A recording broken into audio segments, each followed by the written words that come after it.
What is happening, everybody? James Hancock here. I'm back with my spoiler-free review for Part 1 of Season 6 of Cobra Kai, which is now available on Netflix. They were kind enough to give me a sneak peek a few days in advance, but Part 1 consists of 5 episodes, and Part 2 will be coming your way on November 28th, and Part 3 is due at an undisclosed date in 2025. In addition, in 2025, there's also going to be a new Karate Kid movie with both Ralph Macchio as well as Jackie Chan, but my understanding is that there are absolutely no connections between that movie and the storylines and the continuity from the show of Cobra Kai. In any event, Part 1 of Season 6, I'd say it's enjoyable at times, and it'll definitely put a smile on your face if you love these characters.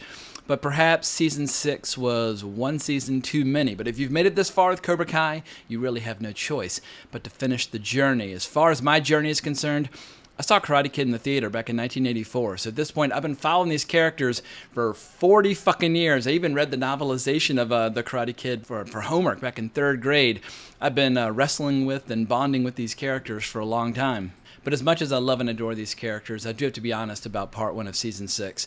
There were times where I felt genuinely humiliated while watching the show. There's some scenes where it's so excessively sentimental and so nauseatingly sweet that I kind of felt ashamed of myself, or at least a little bit embarrassed for watching the show. And to put it all in perspective, my nephews recently started watching the show. They're ages 5 and 7, and they're totally addicted. Like, they love the show, and I started to realize, all right, maybe the target audience for this show increasingly is going to be kids as opposed to the people who were there for Karate Kid way back in the day. And there's definitely been a massive tonal and stylistic shift since Season 1 of Cobra Kai. And that stylistic shift probably goes back to like Season 2 or 3. I mean, it's not a new problem for the show. But for the most part, Johnny's signature humor from Season 1, which felt refreshingly adult-oriented at the time, that's more or less totally gone at this point. However, be that as it may, the show still has its moments, and you can tell it's starting to shift into this new phase or this new direction where they've run out of Karate Kid movies to take inspiration from and use characters from. And so it's starting to transform itself into yet another 80s action series, the best of the best. The best of the best. And I love those movies back in the day, but in 2024, they can be a little bit of a tough sell when we have basically phenomenal combat sports to watch pretty much every single weekend. That said, if you have an unironic love of cheesy 80s martial arts movies, dig in. You will absolutely have a blast with the best of the best, because Johnny would 100% approve, and that movie does come up from time to time in this season of Cobra Kai. But not to worry, if you're completely invested in the obligatory high school soap opera as well as the melodrama of past seasons, well, this show still provides plenty of that. Even if some of the actors like Tanner Buchanan and Peyton List at this point, they're starting to get closer to 30 years old than to 20, and so I feel like this show is starting to feel like it's run its course. Or at least it's run its course for the time being, because you never know. These characters who are in their 20s now in the show Cobra Kai, they might dust them off and bring them back in their 50s for Cobra Kai Season 9 or whatever the case might be. But I feel like that's just a sign that a show's been kind of the victim of its own success. This show's been wildly popular. People fucking love this show. They're addicted to this show. Like, they are completely invested in these characters. But at a certain point, the writers are like, shit, like, what are we going to do with these characters moving forward? So as far as this story goes, Part 1 consists mostly of all the kids training for this upcoming tournament over in Barcelona, I believe, but it's called the Sekai Taikai, a prestigious global event that'll definitely change the lives of all the kids who participate, especially if you're lucky enough to win. Like, it's one thing to be the best karate student in the Valley, it's another thing to be the best karate student in the world. Unfortunately, only a few students from Miyagi-Do and Eagle Fang are going to make the cut, meaning that a lot of these characters, they're going to have to dust off some old rivalries as they compete for these slots in the tournament. And then in a separate subplot or a B plot or a C plot, whatever you want to call it, LaRusso has to do some serious soul searching after he finds this secret box of old memorabilia that was owned by Miyagi back in the day. And that scene was teased in the trailer. And I thought this subplot overall was one of the weaker aspects of Season 6, but perhaps it's going to pay some serious dividends in Part 2 in November or in Part 3 of next year. But in addition to that subplot, of course, we still have lurking in the shadows the evil villain of Kreese. He's off doing his own thing, training the next generation of bad guys.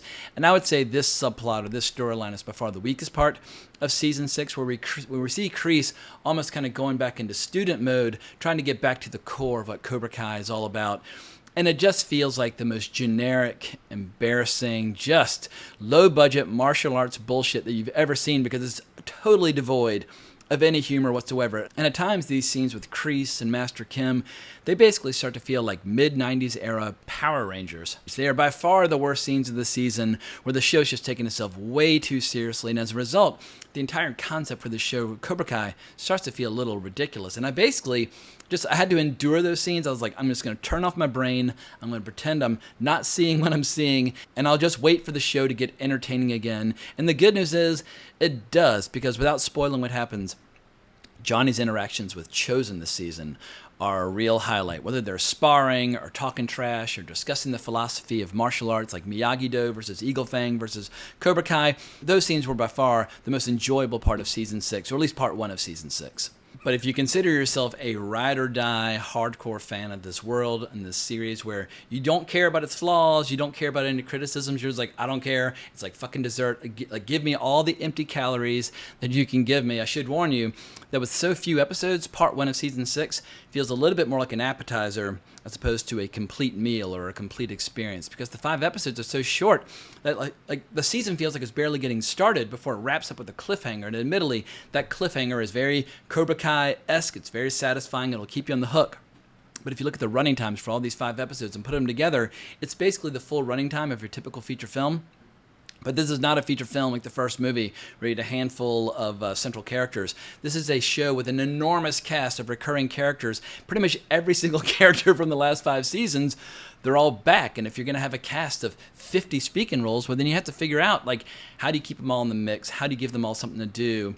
And I think a lot of the appearances of a lot of these characters, they feel like glorified cameos at best. I mean, there are times where everybody's training in the backyard where you almost feel like the writers and the directors of the show need to like call roll call just to remind themselves, like, okay, who is in the show still, and like who do we need to invent like a little arc for, or a little beat for, and that sort of thing. They're juggling a lot of flaming batons, and a lot of them get dropped in the process. But I hate to admit this, but even the storylines featuring the stars of the show starting to feel a little thin, a little obligatory, a little formulaic. Like Daniel and Johnny, they as usual have their on-again, off-again friendship slash rivalry issues where they're best buds one scene, throwing down in the next.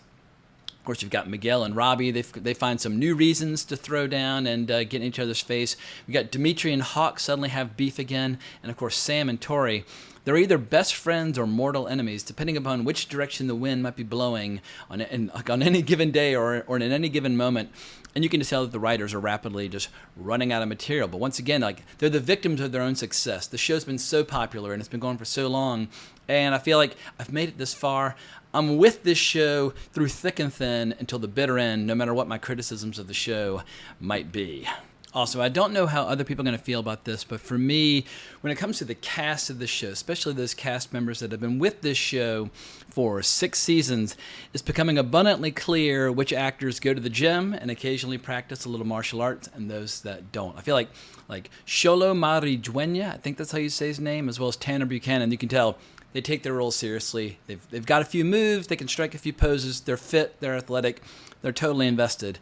And without pointing any fingers at any other principal cast members, there's some other members of the cast who are like, oh, have you gotten off the couch since the last time y'all shot the last season? And I guess it's not that big of a deal with a show that's kind of tongue-in-cheek and not meant to be taken so seriously. But now that the show's introducing all these hardcore villains who look like they've come straight off the mat from like a pretty hardcore Taekwondo tournament. I mean, some of the villains that have been introduced now are like, Jesus Christ, like, y'all should be fighting in the UFC.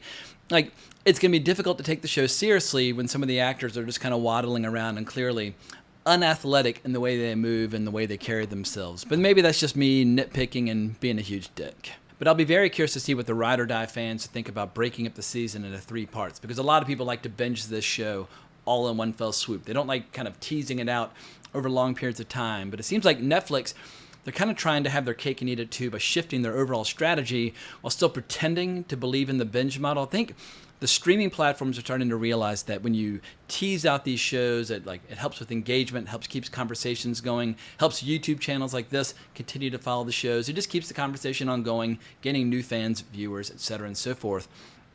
And I think when you have a show like House of the Dragon, which Cobra Kai most certainly is not on that level, but when you have a show like House of the Dragon on HBO, like 1 hour, once a week, it definitely benefits from that weekly release strategy. But a full season of Cobra Kai, I feel like, is perfect for binging. Once again, it's like eating an ice cream sundae. It's empty calories, but it's delicious. And I'm a little skeptical that breaking season 6 into 3 bite-sized chunks is going to feel like a home run for anyone. It might be a home run for Netflix in terms of overall viewership and engagement. But I think a lot of fans are going to feel like, all right, like you're almost kind of taking advantage of our loyalty at this point. But who knows? Maybe once we've seen all 3 parts over the next year, we'll think the strategy overall was brilliant. But for right now, it feels a little unsatisfying. Like it's almost like having a big bite of greasy pizza only to have the slice snatched away before you can eat any more of it. But in the end, no matter what you think of the individual episodes or the individual seasons or which ones are your favorites, we're basically here for the professional wrestling. And by that I mean there's this inevitable flow or ebb and flow of friends and enemies. Like they'll form these lifelong bonds and or lifelong rivalries that seem totally sincere for like 5 whole minutes, and then something will happen forcing them to switch sides. It's a little bit like watching a Star Wars show where like the Jedi and the Sith like get to do battle every episode, but they're constantly switching sides like anytime someone gets like their feelings hurt. And I don't think it's condescending or an insult to describe this show as like a full-blown soap opera.